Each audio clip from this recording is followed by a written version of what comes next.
बिस्मिल्लाहिर्रहमानिर्रहीम। याकूब के यहाँ 13 बेटे थे। उन 13 में से 11 एक पत्नी से थे और 2 दूसरी से। इन 2 में से एक बड़े का नाम यूसुफ था। एक दिन यूसुफ को ख्वाब दिखाई दिया कि 11 तारे, चांद और सूरज उसके सामने झुककर सजदा कर रहे हैं। यूसुफ ने अपना ख्वाब याकूब को जाकर बताया। याकूब ने कहा, बेटा, अपना यह ख्वाब अपने भाइयों को मत बताना, वो तुझसे वैसे ही जलते हैं। अगर तेरा ख्वाब उन्हें मालूम हो गया तो और भी अधिक जलने लगेंगे और तुझे नुकसान पहुंचाने की कोशिश करेंगे। बेटे, परवरदिगार तुझ पर बहुत मेहरबान है। वह तुझे ख्वाब की बातों का मतलब लगाने की सिखलाएगा और बहुत अधिक दौलत तुझे देगा। याकूब के सब बेटों में से यूसुफ सबसे खूबसूरत और लायक था, इसीलिए याकूब सबसे ज़्यादा मोहब्बत भी उसी से करता था। याकूब के दूसरे 11 बेटे इस बात से चिढ़ते थे।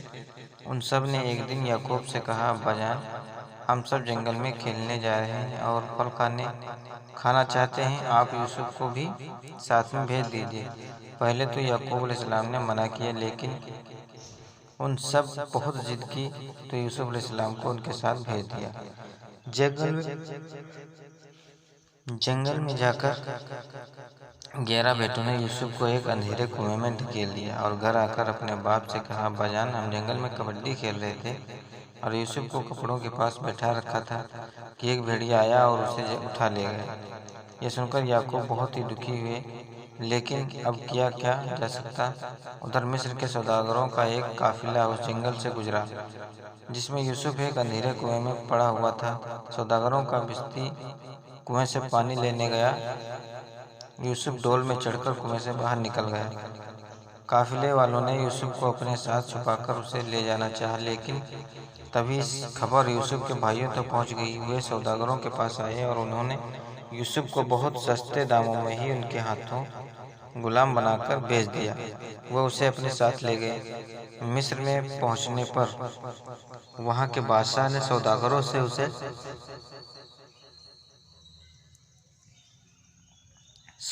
से उसे खरीद लिया और अपने महल में लाकर अपनी बेगम जुलेखा से कहा, इसका पालन पोषण अच्छी तरह से करो। मुमकिन है ये किसी दिन हमारे काम आए या हमें इसे अपना बेटा ही बना ले।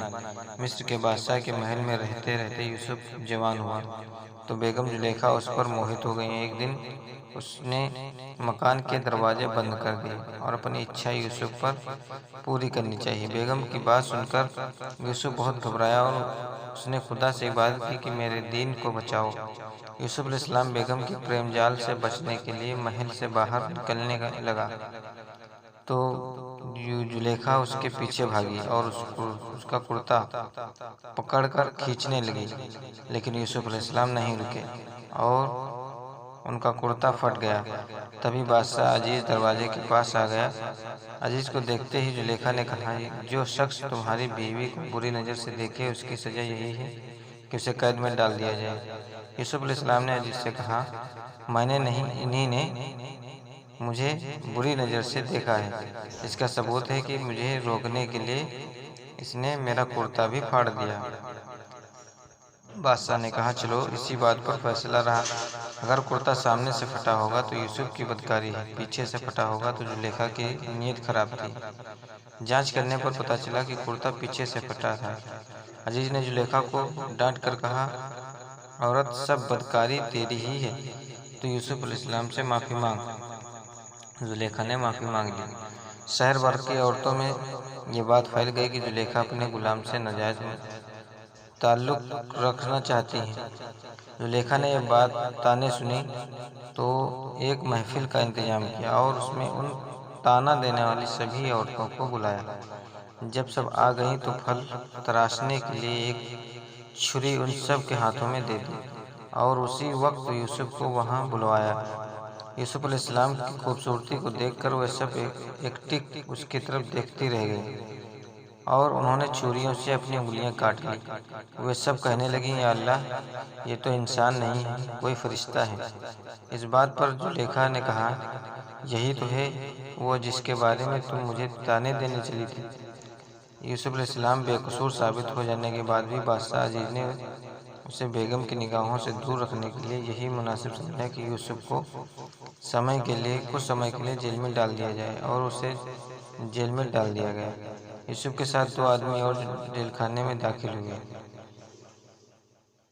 यूसुफ ने जवाब दिया, आप मुझे खजाने पर रख लीजिए, मैं बहुत होशियार ईमानदार हूँ। बादशाह ने यूसुफ की बात मान ली और उसे सरकारी खजाने का काम सौंप दिया। उन्हीं दिनों यूसुफ के भाई रसद लेने के लिए वहां आए।